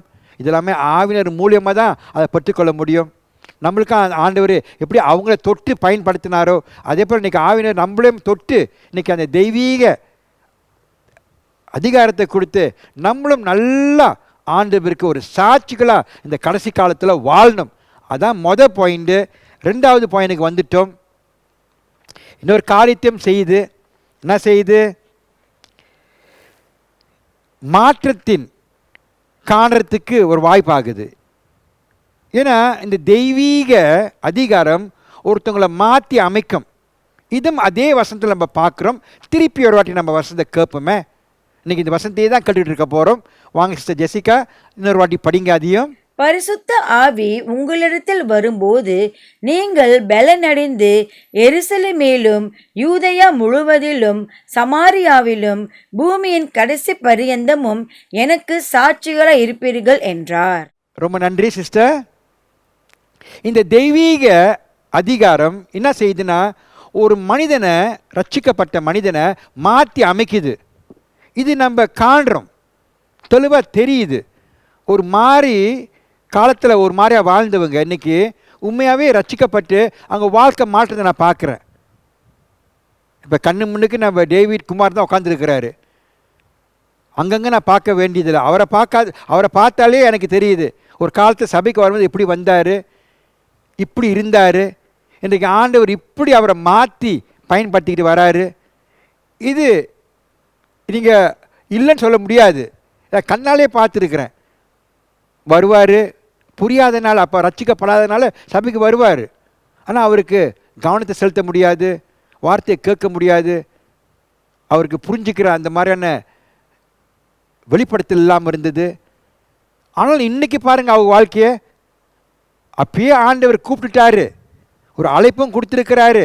அப்போ நம்மளுக்கு உணர முடியல, ஏன்னா ஆவினர் இன்னமும் வேலையை தோங்கலை, அவர் வாசம் செய்யலை. ஆனால் இப்போ அவர் சரியான முறையில் அந்த நீதியான சுயத்தை ஏற்றுக்கிட்டாரோ, இப்போ ஆவினர் ஏத்தில் வாசம் செய்ய தோங்கினாரோ, அப்போருந்து தோங்கிட்டது. இன்றைக்கு ஆண்டவர் பாருங்கள் இப்படி ஒரு மாற்றத்தை கொண்டாந்துருக்கிறாரு. அவர் மட்டும் இல்லை, அவர் மூலியமாக அவங்க வீட்டுக்காரவங்க, நம்ம சிஸ்டர் ஜக்கி, அவங்க மூலியமாக இன்றைக்கி 2 பிள்ளைங்களை நல்லா வளர்த்து கொண்டாடுறாங்க. இதெல்லாமே இப்படி ஆகுது. இந்த மாற்றத்தை நம்மளால் காண முடியுது. உண்மையாக வாழ்கிறாங்க. பலவீனம் இருந்தாலும் குறைகள் இருந்தாலும் ஆண்டவருக்கு உண்மையாக வாழ்றதுக்கு விரும்புகிறாங்க. இது எல்லாமே யார் செய்கிறா? ஆவினவர். அந்த மாற்றத்தை நம்மளுக்கு காண முடியுது. இதுதான் ஏன் சொல்கிறாரு, இந்த தெய்வீக அதிகாரம் நம்ம ஒரு தேர்ந்தெடுத்தவங்கள வரும்போது அந்த மாற்றத்தை நம்ம காண முடியும். ஏன் அந்த மாற்றம்? இந்த மாற்றத்தை கொடுத்து அவருடைய நீதியும் அவர் மகிமையை வெளிப்படுத்துறதுக்கு. மற்றவங்க நம்மளை பார்க்கும் போது இயேசுவோட்டு நீதியை காண முடியுது, அவருடைய மகிமையை காண முடியுது. ஒரு தேர்ந்தெடுத்தவர்கள் ஆண்டவருக்கு இடம் கொடுத்து ஆவினவருக்கு இடம் கொடுத்தாங்கன்னா என்ன ஆக போகுது? அவங்க தன்மைகள் மாறும். ஆமாம், நல்லா காண முடியும். இப்படிலாம் இருந்தவங்க வேறு மாதிரி இருப்பாங்க. இவ்வளோ ஒரு கெட்டவங்களாக இருந்தவங்க நல்லவங்களாக இருப்பாங்க. கடினமாக இருக்கிறவங்க ரொம்ப சாதுவாக இருப்பாங்க. இதெல்லாம் மனசனால் மாற முடியாது. ஆமாம், அவங்களும் மனசனும் மாறுறாங்க. ஆனால் அந்த மாற்றம்லாம் நீதிக்காது. கொஞ்ச நாளைக்கு இன்னமும் மாறுற மாதிரி இருக்கும். ஆனால் அப்புறம் பழைய மாதிரி அந்த பழைய புத்திகள் வந்துடும். ஆனால் இந்த மாற்றங்கள் அப்படி இல்லை. நம்ம இவ்வளோ தூரத்துக்கு ஆவினவருக்கு இடம் கொடுத்து நம்ம வாழும் போது நம்ம இப்பயுமே பார்க்கலாம்.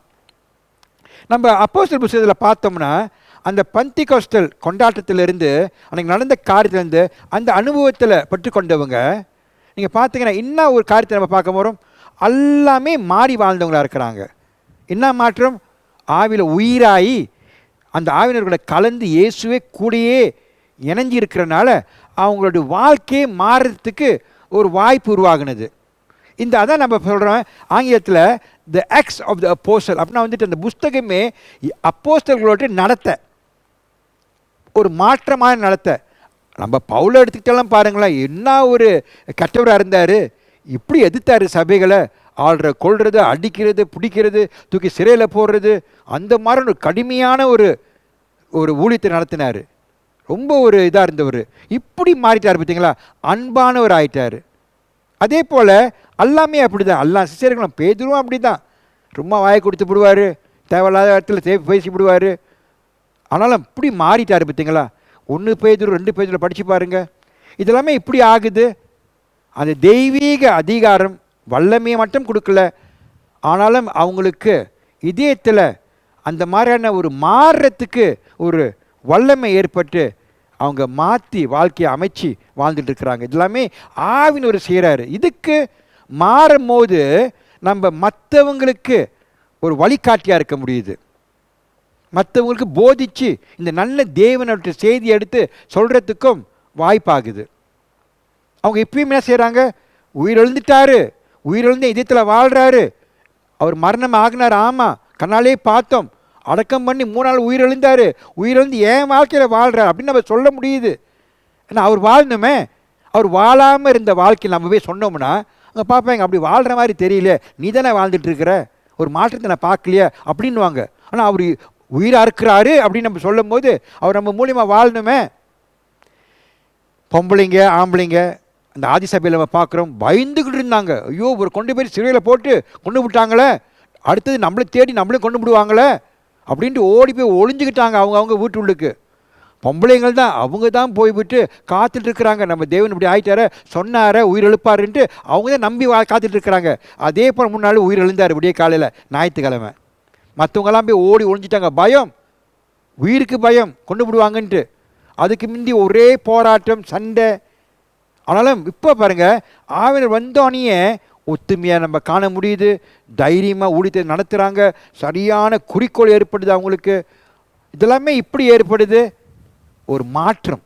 அவங்கவுங்க வாழ்க்கையை மாற்றத்தை பெற்றுக்கொண்டு ஒரு குடும்பமாக ஆவி குடும்பமாக ஆகி இயேசுவே தலையாக இருந்துக்கிட்டு அந்த தெய்வீக அதிகாரத்தை கொடுத்து ஆவியார் மூலியமாக அவர் வழி நடத்தி சபையை பெருக்கிறதுக்கும் பலப்படுத்துறதுக்கும் நடத்துகிறாரு. பேதுரு பாருங்களேன், என்ன ஒரு தைரியத்தில் நின்று அவ்வளோ பேர் முன்னுக்கு. யூதக்காரவங்க ரொம்ப ஏற்றுக்க மாட்டாங்க, ரொம்ப ஒரு மாதிரியானவங்க, அவங்க எல்லாமே தைரியமாக நின்று போயிச்சாரா இல்லையா.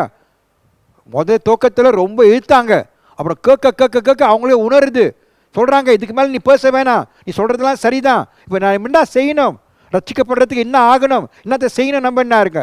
அப்புறம் சரியான முறையில் நீங்கள் இயேசு மனம் திரும்பி இயேசுக்கு ஞானத்தை பெற்றுக்கொள்ளுங்க, அவர் நாமத்தில் உங்களுக்கு மன்னிப்பு பெற்றுக்கொள்ள முடியும், அப்போ தான் ஆவினர் வந்துவாருன்ட்டு சொல்லும் போது அன்றைக்கு 3000 பேர் மனம் திரும்பி இயேசு ஏற்றுக்கிட்டு இருக்கிறாங்க. அப்படின்னா என்ன மாதிரியான ஒரு போதனை அது, என்ன ஒரு தைரியம், என்ன ஒரு மாற்றம்.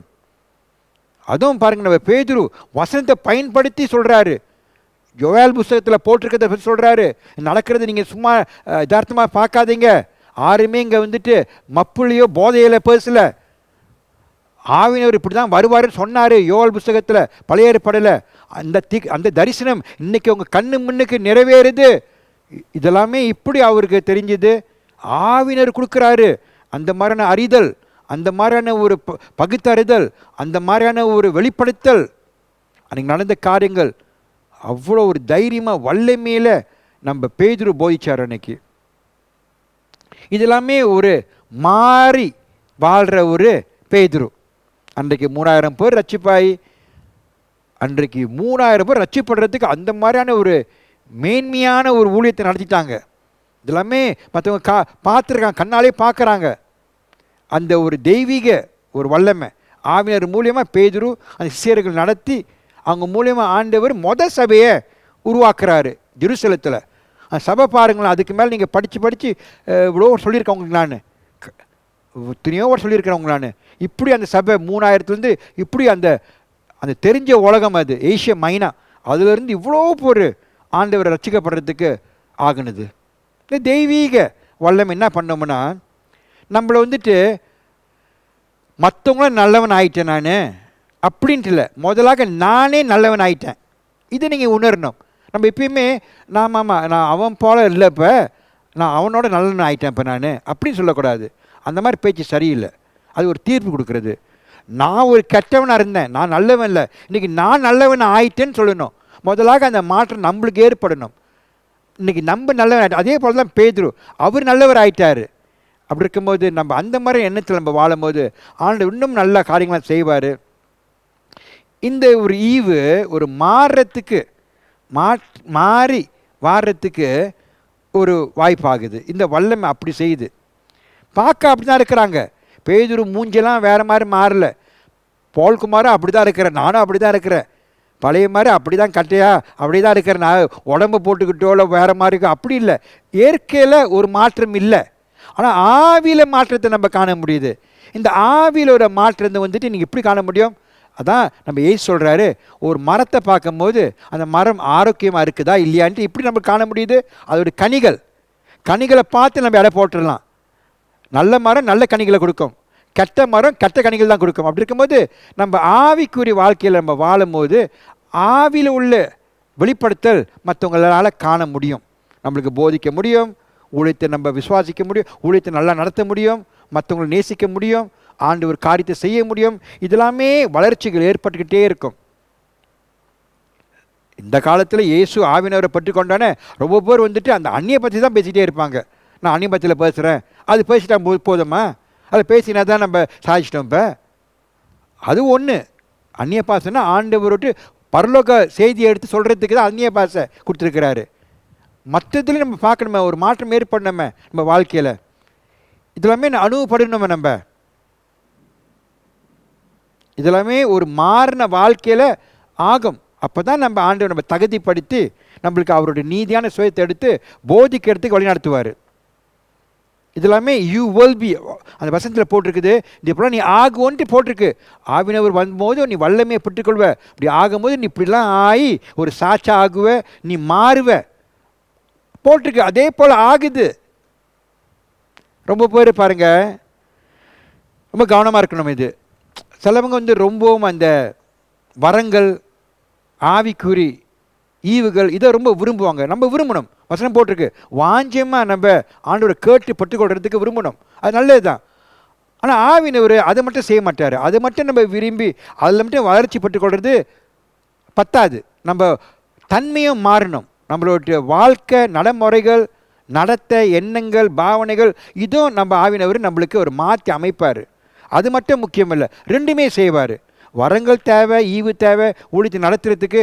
அதே நேரத்தில் நம்மளுடைய தன்மைகளும் மாறணும், அதையும் செய்வார்.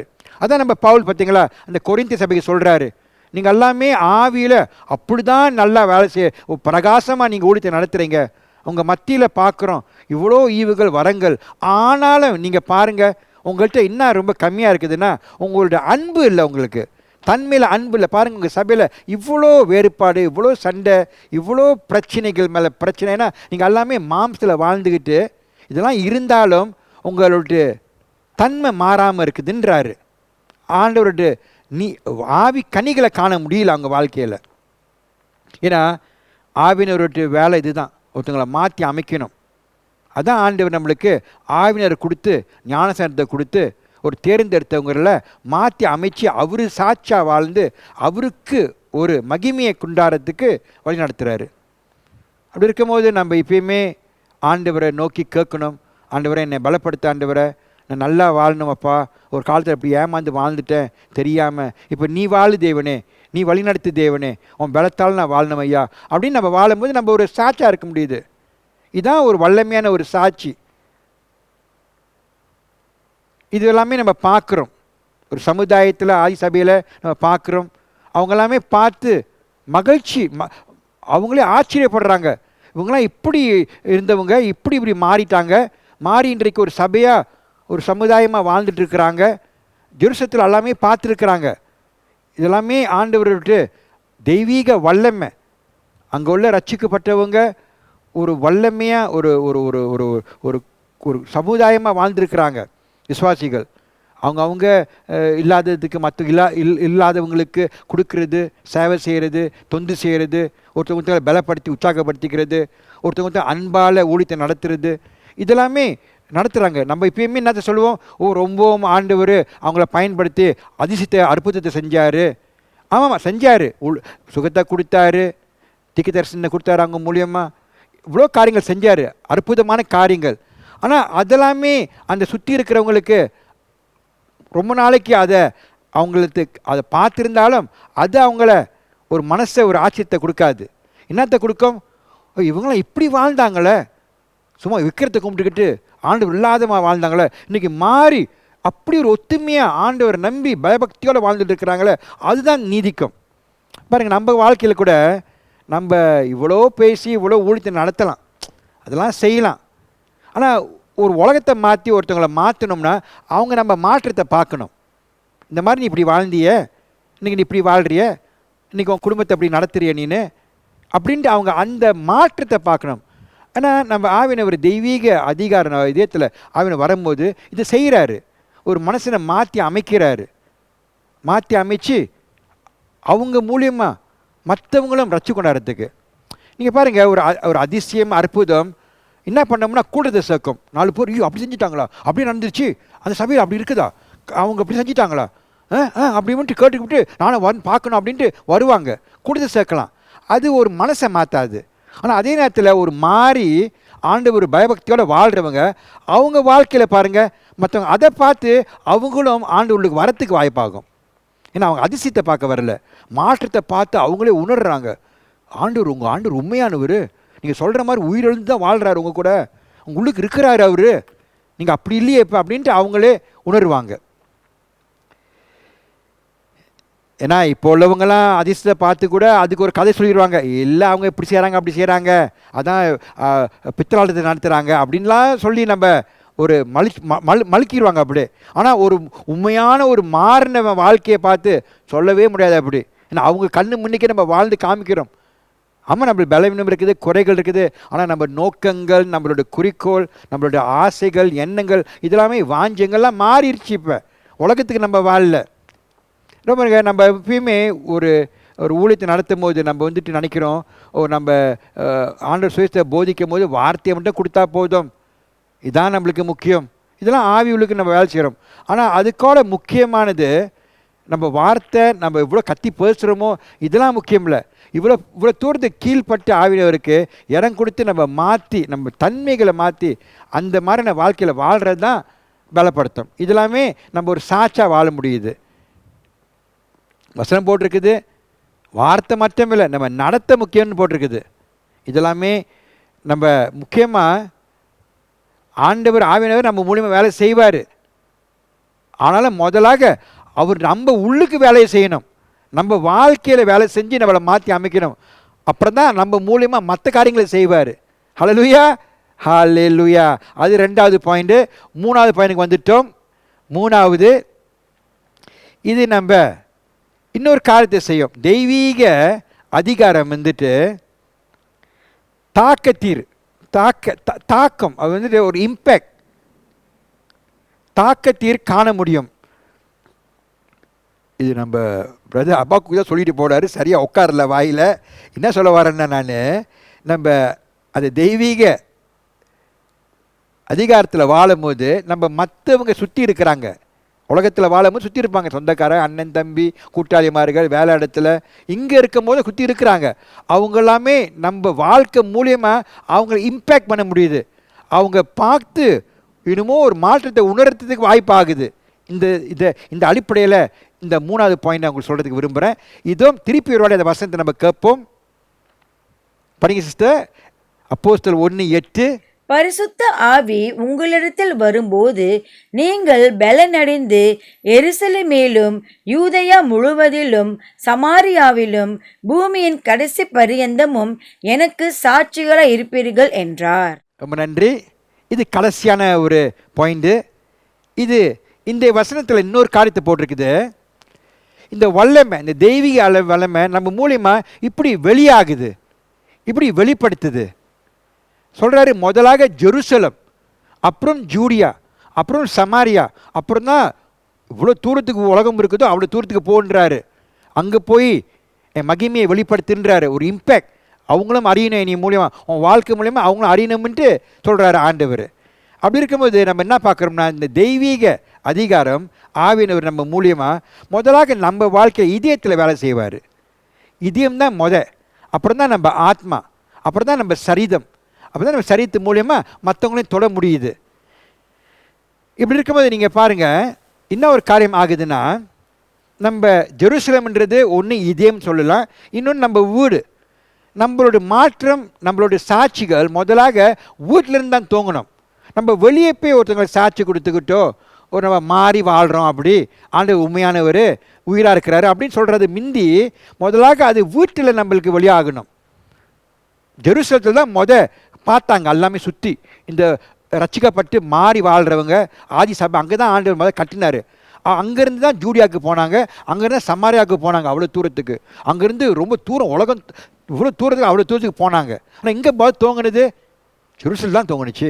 அதே போல் இந்த வசனம் சொல்லுது, நம்ம இதயத்திலேயோ நம்ம வீட்டில் ஒரு மாற்றத்தை நம்ம பார்க்கணும். இது நம்ம விரும்பணும். முதலாக இந்த நீதியான சுயத்தை அவங்க செலுத்தணும். நம்ம பிள்ளைங்களுக்கு, நம்ம கூட பிறந்த தம்பி அண்ணனுக்கோ, இல்லை நம்ம வீட்டில் உள்ளவங்களுக்கோ, மனைவிக்கோ, பொண்டாட்டிக்கோ, இல்லை புருஷனுக்கோ, இதெல்லாமே.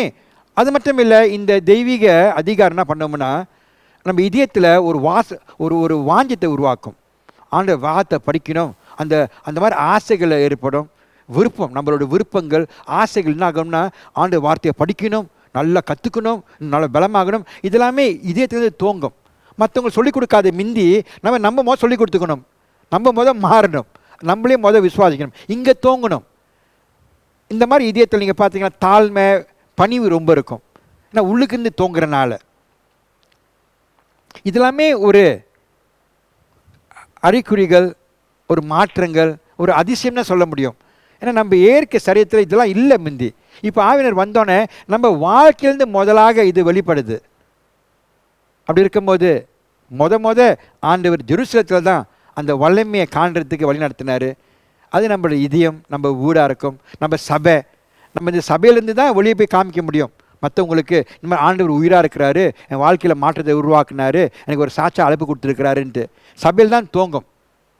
இந்த மாதிரி மாறினவங்க ஆண்டவர் அற்புதமாக பயன்படுத்துவார். இதிலிருந்து நம்ம ஒரு சபையாக ஒத்துமையாக ஆக முடியுது, ஒரு மனது. ஏன்னா நம்ம எல்லாமே ஒரு விசுவாசத்தில் வாழ்கிறனால நம்ம மாறி வாழ்கிறோம். முந்தி நம்ம ஒத்துமையாக வாழ முடியல, ஒருத்தவங்களுக்கு வேறுபாடு, பிரச்சனைக்கு மேலே பிரச்சனை. இப்போ நம்மளுக்கு ஆண்டவருக்கு ஒரு விசுவாசத்தில் ஒரு இதில் நம்ம வாழும்போது ஆண்டவர் நம்மளுக்கு சொல்லி கொடுத்து ஒத்துமையாக வாழ்ந்து நம்ம எல்லாமே சேர்ந்து ஒரு மனதில் மற்ற காணா போன ஆத்மாக்களையும் ஆயத்தப்படுத்துறதுக்கு ஆண்டவர் நம்மளை பயன்படுத்துகிறாரு. நம்மளால் ஒருத்தவங்களை ஒத்துமையில் நம்ம இருக்கிறத அவங்களுக்கு பகிர்ந்துக்க முடியுது, தாழ்மையில் அவங்களுக்கு ஊழியத்தை நடத்த முடியுது, அந்த சுயத்தை நம்மளுக்கு அவங்களுக்கு ஒருத்தந்த பகிர்ந்துக்க முடியுது. இதெல்லாமே என்ன ஆகுது, நம்ம இதயத்திலேருந்து தோங்கி கூட சுற்றி இருக்கிறவங்க அந்த நன்மையை பெற்றுக்கொள்கிறாங்க. இதெல்லாம் எப்படி ஏற்பட்டதுன்னா, இந்த ரட்சிக்கப்பட்டவங்க இப்பயுமே அந்த ஜெருசலேம் சபையில் ஆண்டவர் அப்போஸ்தலரோட போதனைகளை கேட்பாங்க, ஐக்கியத்தை பலப்படுத்திக்குவாங்க, நல்லா ஜெபம் பண்ணுவாங்க, இப்பயுமே அப்பத்தை உடைச்சி திருவிருந்தில் கலந்துக்குவாங்க. இதெல்லாமே அவங்க செய்யும் போது அவங்க வாழ்க்கை மாற்றம் ஏற்பட்டு முதலாக இதயத்திலேருந்து ஆண்டவர் ஒரு புதிய காரியங்களை செய்கிறதுக்கு வழி நடத்துகிறாரு. இதெல்லாமே கிருபையை வெளிப்படுத்துது, ஆண்டவர்கிட்ட கிருபையை வெளிப்படுத்துது, முக்கியமாக இருக்குது.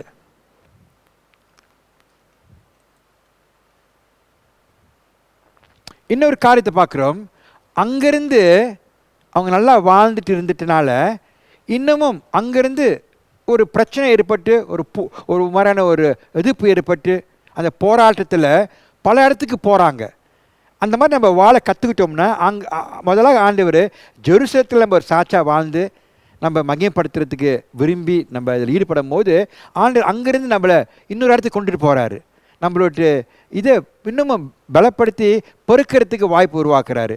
அதே போல் அவங்க எல்லாமே ஜூடியா பலமாரான ஊரில் போயிட்டு ரட்சிக்கப்பட்டவங்க அங்கே போய் அங்கேயும் அதே மாதிரி வாழ்ந்து ஒரு சாட்சியாக இருந்து அங்கே உள்ளவங்களுக்கும் ஆண்டவர் வார்த்தை கேட்கறதுக்கு வாய்ப்பாகுது. இன்றைக்கு நீங்களும் நினைக்கலாம், நீங்கள் எங்கே இருக்கிறீங்களோ, உங்கள் வீட்டிலையோ வேலை இடத்துலையோ ஆண்டவர் உங்களை அங்கே வச்சிருக்கிறாரு. அவர் நன்மைக்காண்டி உங்களை மாற்றி அமைக்கிறதுக்கு இதெல்லாமே அவர் செய்கிறாரு. ஆண்டவர் அவங்க ஜனத்தை எடுத்து ஒரு இடத்துல போட்டு இதெல்லாமே செய்கிறதுக்கு மாறி வாழ்கிறதுக்கு அவர் செஞ்சுக்கிட்டு வராரு. எல்லாமே அவருடைய திட்டம். இது ஆண்டவர் நம்மளை ஜெருசலத்தில் மட்டும் பயன்படுத்தணும்ட்டு விரும்பலை, நம்மளுக்கு திட்டத்தை வச்சுருக்கிறாரு. இன்னமும் நம்ம இங்கேருந்து மற்ற இடத்துலையும் போய் நம்ம ஆண்டவருக்கு இந்த மாதிரியான அற்புதமான சுவிசேஷத்தை நல்லா வெளிப்படுத்தி நல்லா பலமாக ஊழியத்தை நடத்தணும்னு தான் அவர் விரும்புகிறாரு. இதே போல் தான் நம்ம ஆதி சபையில் உள்ள சிஷியர்களுக்கும் கொடுத்தாரு. அவங்க சூழ்நிலை வேறு மாதிரி மாறி போகிறதுக்கு ஒரு நிலைமை ஆகுனது. நம்மளுக்கு இன்றைக்கு நம்ம விரும்பும் போது, நம்ம சரியான முறையில் வாழும் போது அவருக்குன்ட்டு அவர் அற்புதமாக நம்மளை பயன்படுத்துவார். நம்மளுக்கு எல்லாமே அந்த தெய்வீக அதிகாரம் தேவை. ஆவியினருடைய ஞானசனம் பெற்றுக்கொள்ளணும். அப்போ தான் நம்ம ஆண்டவருடைய ஊழியத்தை நடத்த முடியும். ஆண்டவர் நம்மளை நிரப்புவார். இவ்வளோ தூரத்துக்கு நம்ம விரும்புகிறோமோ அவ்வளோ தூரத்துக்கு நிரப்பி அவரோட ஆவியில் நம்மளை பயன்படுத்துறதுக்கு விரும்புகிறாரு. இதுதான் அவருடைய சித்தம். இதெல்லாமே நம்மளுக்கு எல்லாமே கொடுத்து நம்மளை பயன்படுத்துறதுக்கு விரும்புகிறாரு. இதனால தான் ஏன் சொன்னார், இங்கேயும் பேராதீங்க, இருசத்திலே காத்துக்கிறீங்க, அந்த தேத்திரவனை நான் அனுப்புவேன் உங்களுக்காண்டி, அப்புறம் நீங்கள் ஊழியத்தை தூங்குங்கன்ட்டு அவரே சொல்லிட்டு போனவர். அதே போல் நம்ம வாழ்க்கையிலும் இன்றைக்கு அந்த மாதிரி தான் நம்ம நடத்தணும். ஒரு முடிவு கொண்டாந்துட்டு இன்றைக்கி உள்ள செய்தி, ஆண்டவர் நல்லவர், இந்த செய்தியை மனசில் கொடுத்துருந்தாரு. ரொம்பவும் நான் ஒரு பயம் இருந்தது எனக்கு, இப்படி இந்த தமிழில் எடுத்து உங்களுக்கு பகிர்ந்துக்கிறதுன்ட்டு நான் நினச்சிக்கிருந்தேன். ஒரு மாதிரியான ஒரு பயம் இருந்தது. ஆனாலும் அதே ஆவியானவர் இந்த செய்தியும் எடுத்து உங்கள்கிட்ட பகிர்ந்துக்கிறதுக்கு வழிநடத்தியிருக்கிறாரு. உங்களுக்கு புரிஞ்சிருக்கணும்னு நான் பூர்ணமாக விரும்புகிறேன். இன்றைக்கி உள்ள முடிவு புரியுதுன்னா, அந்த தெய்வீக அதிகாரம் ஆவியானவர் மூலியமாக நம்ம பெற்றுக்கொண்டோம். இந்த வல்லமை இது கொடுத்துருக்கிறாரு. நம்மளுக்கு ஒரு சாட்சா வாழணும் அவருக்குன்ட்டு, நம்ம ஒரு வாழ்க்கையை மாற்றத்தை பெற்றுக்கொண்டு நம்ம மூலியமாக நம்ம கூட இருக்கிறவங்க சுற்றி இருக்கிறவங்க அவங்க வாழ்க்கையை மாறி ஆகணும்ன்ட்டு ஆண்டவர் விரும்புகிறாரு. இந்த தெய்வீக வல்லமை தெய்வீக அதிகாரம் ஆண்டவர் கொடுத்தது நான் சொல்லியிருக்கேன் உங்கள்கிட்ட, வார்த்தை மட்டும் முக்கியமல்ல, இது நம்ம தன்மையும் மாற்றி அமைக்கும். நம்ம பலவீனத்தில் இருந்தாலும் இன்னொரு குறைகள் இருந்தாலும், ஆனாலும் நம்ம ஆவினர் இருக்கிறனால இன்றைக்கி நம்ம ஆண்டவருடைய ஊழியத்தை நடத்த முடியுது. அவர் நம்மளை பயன்படுத்துவார். நம்ம மூலியமாக இவ்வளோ நல்ல காரியங்கள் செய்வார். இன்னொரு காலத்தில் நான் உங்களுக்கு சொன்னேன், திருப்பி நன்மை ஊட்டுறவங்களுக்கு நம்ம மற்றவங்களோட இவ்வளோ நல்லவன் ஆகிட்டோம்னு அப்படின்ட்டு இல்லை, நான் இப்படி நல்லவன் ஆகிட்டேன், ஆவினர் இதயத்தில் வாதம் செய்ய தோங்கினதுலேருந்து இன்றைக்கி நான் மாறி வாழ்கிறேன்ட்டு அதை நம்ம உணர்ந்து வாழும்போது ஆண்டவர் நம்ம வாழ்க்கையில் அற்புதமான காரியங்கள் செய்வார். வாங்க, ரொம்ப நேரமாக